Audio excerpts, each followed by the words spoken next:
wayah apa iki? Antinipun lisir Kanjeng Sultan. Wis anu ya nyedaki Candi Ala. Inggih. Nganti ora sombedakake mangsa. Menapa ingkang dipun penggalih to Kanjeng Sultan? Rumangsaku kuwi sunaring gila, sunaring pandam lan sunaring pengenge iki rumangsaku kok padha wae. Yen maune kaendahaning taman iki ing pangrasa rumangsaku. Ing Palembang lan sakiwa tengene iki ora ana sing memadani cakrik utawa bangunan. Nanging jebul kaendahan iki ora lestari lan ora wanteng. Inggih. Anu Kanjeng Sultan, menika sampun kula cawisaken menawi badhe ngresakaken daran ngunjuk. Monggo kula ladosi nggih Kanjeng Sultan. Yen karepe ngono-ngono. Ing wayah dahar iki ya karepe ngersakake mundur dahar. Inggih. Nanging yen wis kok ladeni, yen iki mung gelo lan tuwa jalaran. Rasa iki kok wis ora keplok karo kanyatan. Terus pundi to Kanjeng Sultan? Lumrahe uyah pira asin to. Inggih. Ning kok rasane kok dadi ketut. Lho, ning rasaku kuwi kok malah getir. Dadi kabeh mung sarwa sepo ampang. Ya mung iso ngrasake seneng ki nek kentira ning sisihku ngono kuwi rumangsaku sawijining krabu ing uripku ngono. Yen daharan-daharan kuwi wis anu. Aja tok penggalih tenanan. Terus pundi to wong kula menika ngendikanipun Kanjeng Sultan ingkang dipun tresnani namung kula. Menawi kula ngadosi ra inggih mboten menapa-menapa wong menika wancinipun dahar to Kanjeng. Malah ngrani. Inggih kula. Wis aja repot-repot ta. Aja ruwet-ruwet, aja ribut-ribut. Wis perkara dahar aja digalih. Ngene lho. Inggih. 5 dina lan anyar-anyar iki kok. Monggo menika lho unjukanipun. Apa kuwi? Inggih, unjukan utawi barang. Ya wis ben sik. Sakjroning 5 dina iki kok ana sasmita ingkang aneh-aneh. Menapa to Kanjeng? Ya nyupena sing werna-werna. Aku tau nyupena dadi manten. Kok wis kaya ngene kok rumangsaku ki ngimpi dadi manten. Kalau isih enom. Wong menika namung kembangipun Kyai Sare kok digagas lho kok ya model-model iki kaya ning wong nguwuh-nguwuh ngono kuwi. Bareng tak tiling-tilingke cot ora ana.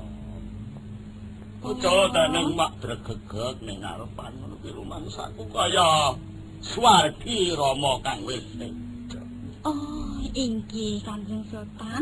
Mbok menawi menika anggen ngasta kawi bawan wonten Palembang menika dipun ayomi para luhur. Wong penyan menika tansah dipun setyani lan dipun bekteni kalian sadaya para kawula. Sampun menggali menapa-menapa. Kula ingkang tansah sumandhing Kanjeng Sultan, monggo kula aturi ngunjuk menika lho kok. Ya. Wong biasane ki ya sok ngunjuk kok ya njur diladeni sak nyanki aja gawe gelo to. Kowe iki kok ya ajek tresno iki kepiye to? Ing atase kowe iki isih muda taruna ngladeni wong wis jambul wanen ngene kok ya lengket bae. Tresna kula menika mboten badhe ica Kanjeng Sultan. Inggih sak wetahipun kula ngabdi kalian panjenengan. Ya umpamane anu ya. Tresna kuwi temene dudu garepaning manungsa. Lan tresna kuwi dilairake saka prentuling jiwa. Kowe iki ngopo? Ora ono. Kula ngadosi kok nyanyi wis pundi to? Lah iki aku nek kaya ngene. Kata-kata Anu Anu pangkerahku iki urut-urutan. Oh, nggih. Niki nggih. Ya. Nggih. Menika unjukanipun mbok inggih dipun telasaken mangke kula badhe ngadosi sanesipun buah-buahan nggih wonten kok. Iki mau legi to? Inggih. Oh, lara apa to? Rasane ra malah getir. Lho wong menika Rasipun legi kok getar dipun dito Kanjeng Sultan. Ya rasa karo kanyatan wis ora cocok. Ya wis wong kuwi lek anu olehmu menehi mbok ya pahit ya wis tak anu tak unjuk. Apa ta? Wis racun sisan apa sembarang sisan amarga saka setiamu wis butuhe sak pawehmu olehmu ngaturke tak unjuk. Inggih Kanjeng Sultan. Loh. Kok luntak legi ya? Anu. Kenapa? Oh ya ni. Ora kok. Kenapa Kanjeng Sultan? Kenapa dipun dipun kita wantane pantil sabda kula dadiak Kanjeng.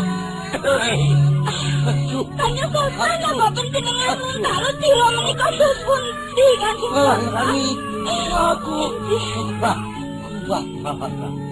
Kanjeng Sultan, sampun temelalih dipun anak kula garwa panjenengan Kanjeng Sultan. Kula ingkang badhe madosaken jampi. Kanjeng Sultan. Kanjeng Sultan.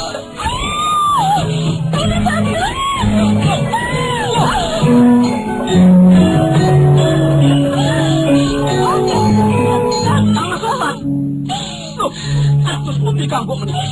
Sedo Kanjeng Sultan ki Mas Sagar Singke. Iki malun tak letiro. Sampai temu ora kuat bae si Mas. Kakang Pati. Kula iki lakon kok kaya ngene. Sak pandurat kula nyumerti Kanjeng Sultan sak menika tetela sedo. Yo. Kanthi lutah ludira ingkang kados mekaten. Mongko senadyan Kanjeng Sultan menika sampun pikun. Yen luntak ludira kados katen menika mboten sak mesti. Nganti kaya nudung. Kowe bisa metek pepestaning pangeran sing atari jagat. Mbok menawa ya pancen iki wis pepesteng. Garis pepestane Kanjeng Sultan kudu sedo tinimbalan wong dalem pangeran. Ono iki pengayun.